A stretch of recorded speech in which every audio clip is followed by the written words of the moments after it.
Sex Talk with the Siegel Brothers is a weekly program designed to answer all your questions, including the ones you didn't even know you had, and to clarify the endless debates around the wonderful and fascinating world of sexuality. Join us for real talk about sex from two experts in the field. Richard and Larry Siegel have over 50 years of experience as sex therapists, educators, counselors, and researchers. The Siegel Brothers are recognized around the world as trainers of medical and mental health professionals. Hello and welcome to Sex Talk with the Siegel Brothers. I'm Dr. Ricky Siegel, a certified sex therapist. And I'm Larry Siegel, a clinical sexologist and certified sexuality educator. And we thank you for joining us. This is our weekly forum to talk sex, sexual health, sexuality, not talked about often enough. So, if only one night a week. That's right. This is our time. So, we'll start with our ritual sake toast. Indeed. To you, my brother, my and awesome to big you, brother. my awesome And brother. to our viewers, thank you for joining us. Glad to have you with us. I hope you're all staying well, staying safe, getting vaccinated. And not jumping too quick to act like, oh, it's all done because there's a vaccine, right? Right. We don't need a fourth wave and another death toll while we're waiting for people to get vaccinated. Right.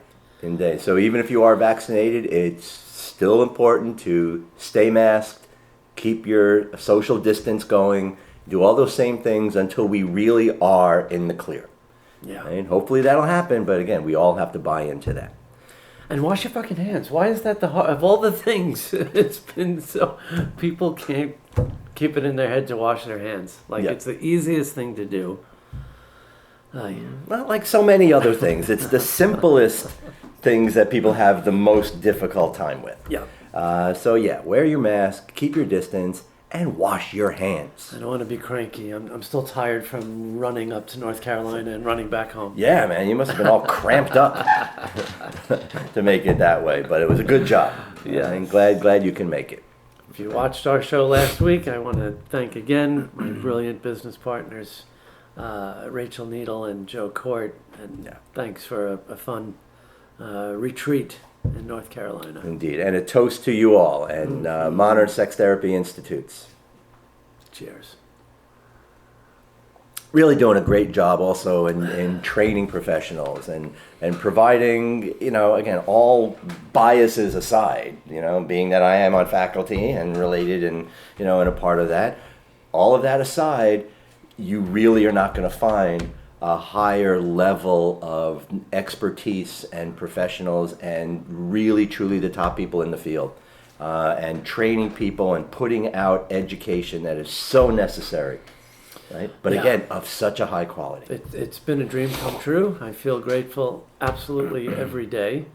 One more toast to my dear departed supervisor and mentor, the late wonderful Susan Lee. Indeed. Who made my career possible.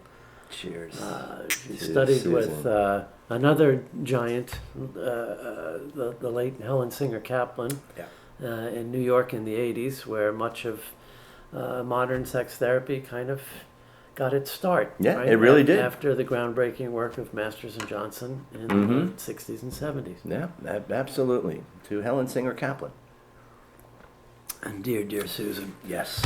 So, as we often mention, this show came about kind of accidentally. It was another happy accident, kind of like my whole professional career. And find it a wonderful happy accident in this case that you don't find a lot of men, middle-aged men who happen to be brothers in this weird field, but just men talking about sexual health. Right. Right, as we were saying a little bit a couple weeks ago.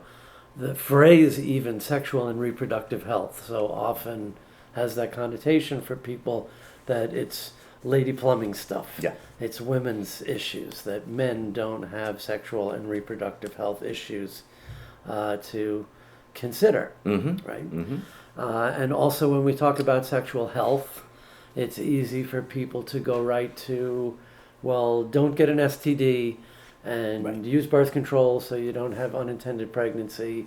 And, it's easy to think of that clinical picture of sexual health, right? What we need to emphasize, especially as men to other men, is that sexual health is attitudinal. Absolutely, and it's that clinical picture that you say. It's really an old model of health that we really got away from in the 1940s, except in the sexual area, which stayed stuck there. Because even in the 1940s, public health and the healthcare profession already moved beyond that idea that health is more than just not being sick. Right.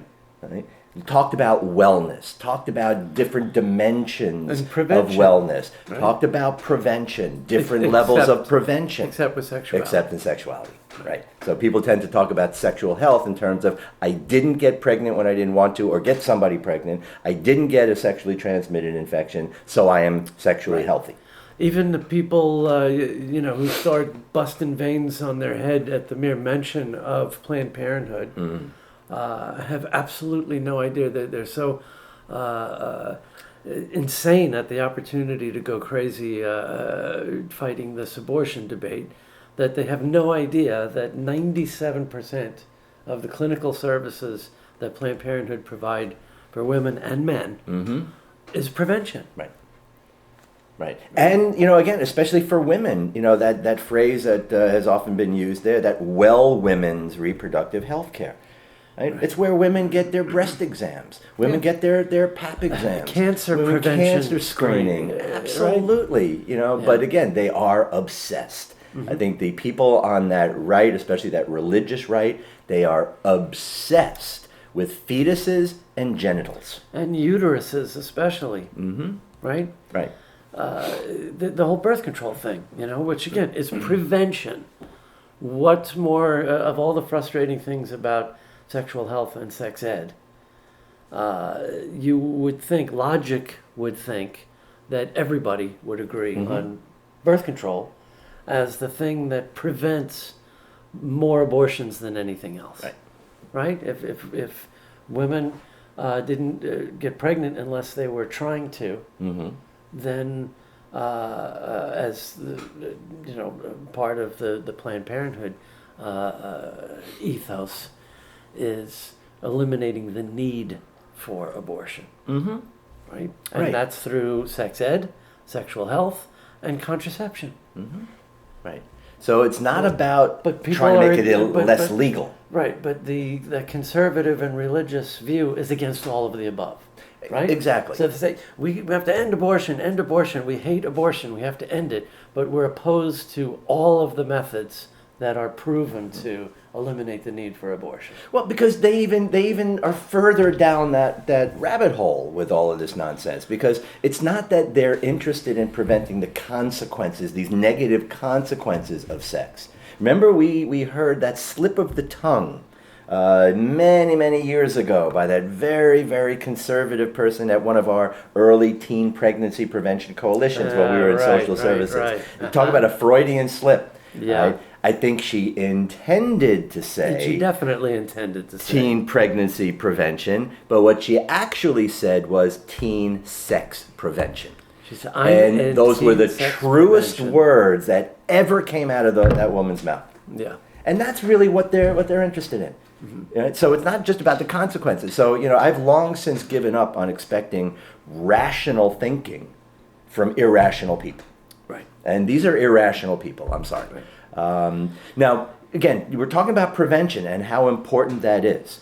And men's sexual health. Right. And a big part of men's sexual health, and we want to acknowledge out there that April, right, one of the many designations that the month of April seems to have, events. Right. Yes. April is Sexual Assault Prevention Month. And in honor of that, it seems kind of weird, in honor of sexual assault prevention. Right. In recognition, we want to kind of bring up conversations that really started this happy accident. Right. That really sort of fed into that need that will allow two middle-aged male brothers to really talk about this kind of stuff. Because we've been in sex ed for, between the two of us, over 60 years. How scary is that? Combined, right? And still, from the 20th into the 21st century, the message is still primarily what women have to do to prevent the consequences of poor sexual health. What women have to do to not get pregnant, ignoring the obvious reality of who impregnates women, right? What women have to do to avoid being sexually assaulted, ignoring the obvious, who commits the majority of sexual assaults against women. Right. And that was such a trigger for both of us. Again, when we first started this. And, I remember even one time getting just angry, and sick and tired of hearing all of these messages to women. How you're supposed to dress, how you're supposed to walk on the street, how you're supposed what to kind of date self-defense or go out. classes, Right. how do you go out, how do you Go out date? with a how do you buddy. keeping your Cover- glass covered? I mean, all of this stuff, all of the responsibility Right. of safety and Date wellness rape- is put on women. Date rape prevention was put on women. Right. Absolutely, all of that, and This is we're insanity. sick of that. We really are truly sick of that. The very clear message, and this is something that we started talking about right in the beginning of this project that we have here, and that if you want to talk about preventing sexual assault, there's only one person you have to talk to: men. Right? It is not up to women to stop sexual assault. It is the responsibility of men to not sexually assault. Right. Right? It couldn't be more simple. Right? But Just like those well-intended adults who believed that they were preventing teen pregnancy. right, exactly. It is teens who prevent teen pregnancy. right. The same logic tells us that it is men who prevent most of these consequences. Absolutely. Certainly sexual assault and most sexual abuse. Right. And I think one of the best messaging, one of the best presentations In of history. that ever was. And Yeah. we're not even going to bother trying to paraphrase. We want to give this to you Right, directly. absolutely. Because this pure, unadulterated view of the great and wonderful comedian Sarah Silverman, who I believe in 2016 sent out a tweet that was called very simply 10 rape prevention tips for men. Well, no, just 10 rape I'm sorry, prevention just tips, not even for Right? men. Yeah. Right? It was directed at men, Of course. but just the Right. 10 rape prevention tips. And I think we need to go through these Yeah. because this is great advice, guys. Let's just read a couple back and forth. Right? Okay. Number 1, don't put drugs in women's drinks. Right? Simple enough. Simple enough. Tip. Simple enough, Right. right? Guys, when you see a woman walking by herself, leave her alone. Number 3, if you pull over to help a woman whose car has broken down, remember not to rape her. Right? Number 4, if you're in an elevator and a woman gets in, don't rape her. Oh, it's fucking insane. Number 5, when you encounter a woman who is asleep, the safest course of action is not to rape her. Number 6, never creep into a woman's home through an unlocked door or window, or spring out at her from between parked cars, or rape her. Number 7, remember, people go to the laundry room to do their laundry. Do not attempt to molest someone who is alone in a laundry room. Number 8, right? Here it is. Use a buddy system. If it is inconvenient for you to stop yourself from raping women, ask a trusted friend to accompany you at all times. Number 9, carry a rape whistle. If you find you are about to rape someone, blow the whistle until someone comes to stop you. And number 10, Don't forget, honesty is the best policy. When you're asking a woman out on a date, don't pretend you're interested in her as a person. Tell her straight up that you expect to be raping her later. If you don't communicate your intentions, the woman may take it as a sign that you don't plan on raping her. Right? Now, I think on so many levels, first of all, this is really serious. Cheers to the brilliant Sarah Silverman, one of the greatest comics of all time. As serious as this is, right? And again, for those of you with that stick up your ass, there's nothing we can't laugh at. There's nothing we can't use comedy to understand. And, I've tried to explain this to people over the last couple of years, that comedy has been the root of solving a lot of social issues. Yeah. Many, many issues have been addressed because comedy makes it safe.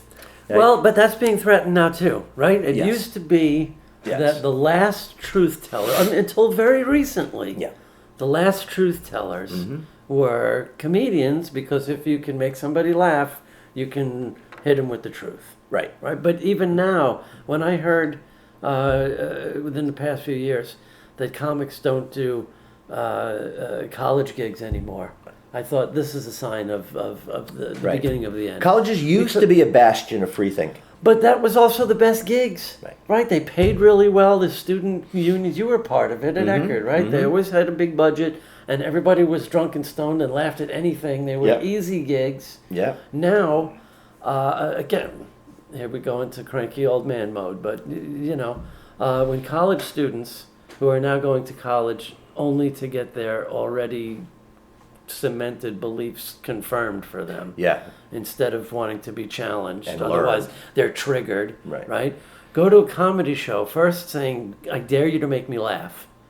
And secondly, poised, ready to pounce on anything that they can take offense at, even if it's on behalf of someone else. Right. So when comics say, fuck it, I'm not doing it, that's Including, trouble. you're talking about comics That's trouble for that the Jerry truth. Seinfeld, Yeah. who is the least blue, Yeah. right? Who does not do anything dirty or terribly controversial. Yeah. Right? Certainly not political. Nope. Right. No, and he can't even stomach that anymore. That's a threat to the truth. It really is. And and people often look at, and I actually really do sort of revere comedic characters like Archie Bunker, right? Ralph Cramden from The Honeymooners. Yeah, Right. we're old. Okay. But basically, We these were are babies characters. and right? watching reruns. Right. These were characters on TV that, again, people see today, and now those you stick up the ass people, you don't get it. By putting those characters out there, you're not glorifying them. You're not making it okay to do these things. We have done more to mitigate and stop the problem of so many isms through the character of Archie Bunker. Because It's called his satire, racism, his sexism, all of these isms were the butt of the joke. And when he said those things and people were making fun of it, you're able to make fun of it. It's not glorifying. It's not making it okay. It makes it the butt of the joke. And there's no better way, as far as I'm concerned, to diffuse negativity than with humor. Same thing with Ralph Cramden and The Honeymooners. No, first of all, he was not a domestic abuser, right? He thought he wanted to be. He would threaten with that, but it just made him look that much more ridiculous. Yeah, and just like the tradition was carried on in shows like Everybody Loves Raymond. Mm-hmm. Right? It's the husband is the butt of the joke. Mm-hmm. Right? And the wives are always smarter and always humoring the idiot husband. Right? So when Ralph Cramden said, one of these days, Alice, bang, zoom right to the moon, like I'm going to punch you so hard, you're going to fly to the moon, and everybody cheered, yay, right? That's a little fucked up. But Well, I don't know who cheered yay. I mean, the only thing I know that people cheered tuned yay. in every week Right. to hear him say that. Right, but part of him saying that was the just not only disdain, but the complete lack of seriousness that Alice took. Right? It was like, yeah, go ahead. You're just a blowhard. Right. And I think it just made him more ridiculous. Yeah. I mean, look, the blowback that Sarah Silverman got. There were actually men who were offended Yeah. at this obvious satire and very, very funny and arrow in the bullseye, right? Why would men be offended at this? What was that tweet? Oh yeah, that tweet. A guy tweeted in response to that this was so offensive to men. I can't believe the subtext you're propagating. Like, WTF? First, what does that even mean? And why would a man be offended for no why else other than hitting narcissism. the nerve and being called out? Narcissism. Right? I'm not a rapist. Yeah. And again, it's what the message, right? The message is very clear, right? But I think it carries a lot of different weight. If you just say, "Hey guys, don't rape women," right? But couched in this way, I mean, again, Because these that's are all such a the more powerful things- message. These are all the things that women have always been taught Right. about, going out with a buddy, and it's Right. similar to, and wow, I'm really gonna date us. I think like around 1985. Remember that thing? Was it Brian McNaught, right? Mhm. He did the heterosexual questionnaire. Yeah.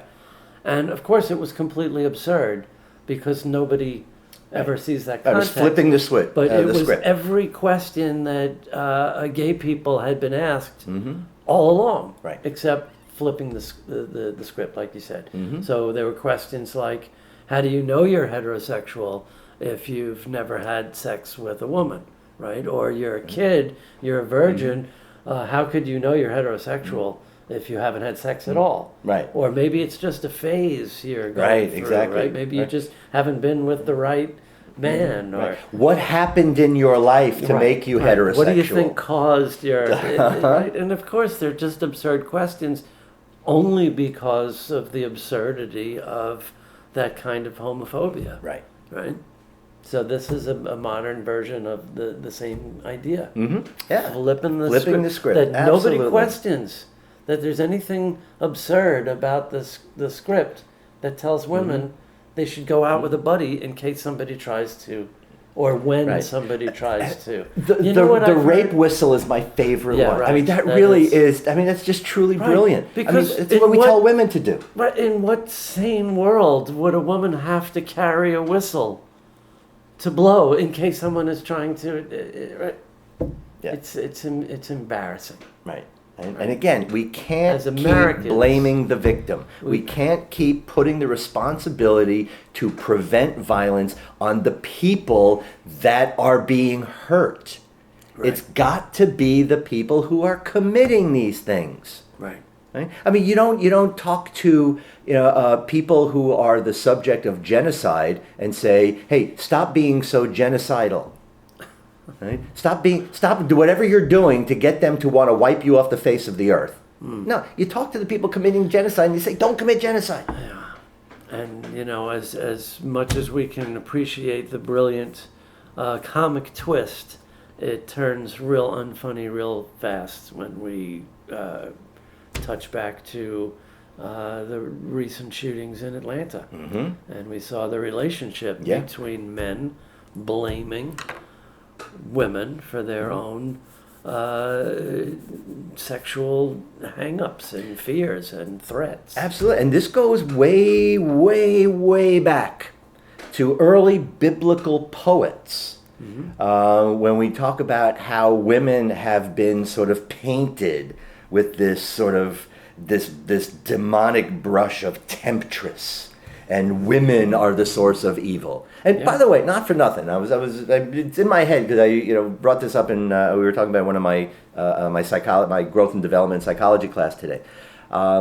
Here's one of those things. Right? You ask a question, is it possible for a majority of people to be wrong? And the answer is yes. And I cite Christianity on that. This whole idea of original sin. where a lot of that stuff came from. You know, I mean, virtually every Christian gets it wrong, right? And by the way, I'm only pointing at Christians because original sin is a Christian concept. When you look at how for thousands of years, billions of people have completely gotten it wrong, right? What got Adam and Eve in trouble? What got them kicked out of the Garden of Eden? There's two common responses that always come from Christian people. Number one, if you ask them what original sin was, what got them kicked out of the garden, their answer is 100% across the board, disobeying. Right? Disobeying God. Preach it. But read it. Read your freaking book. Read the words. Let your eyes follow. Right? See, what words do your eyes land on when God gets angry? It wasn't about disobeying. And it wasn't Eve the temptress who got Adam in trouble. What got them kicked out of the Garden of Eden? Ironically, what all these religions continue to perpetuate? Being ashamed, uncomfortable with their nakedness. That was original sin. And sin, remember, at the time, did not mean, this was a New Testament idea that sin now meant right or wrong. It was a moral judgment. Sin meant selfishness, particularly selfishness at somebody else's expense.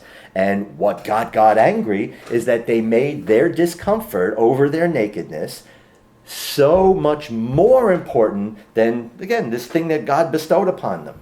And it was a slap in the face to cover themselves up. No. Right? So their nakedness, discomfort with your body. Right? If you really want to get biblical, if you really want to go to the heart and core of your religious teaching, learn how to be comfortable with your body. Well, now we know what gets this guy pissed off. Well, I mean, again, there's just these things that kind of, because they feed in. Right? They Sure. feed into these issues because Right. now women, Eve is And the bad one. It's Eve followed is us the evil one. through history, Right. to the ridiculousness of having to cover bathtub legs or chair legs, lest they tempt men's libido. Right. But again, to your point The with legs of a this chair. Georgia shooter, Yeah. that was directly related to that rhetoric around Eve. That is a 2,000-year-old trope. And it's fresh today, as we see with this Georgia shooter. Well, Right? The evil woman who tempts me, and now I have to remove the evil. Right? And how many guys think that way?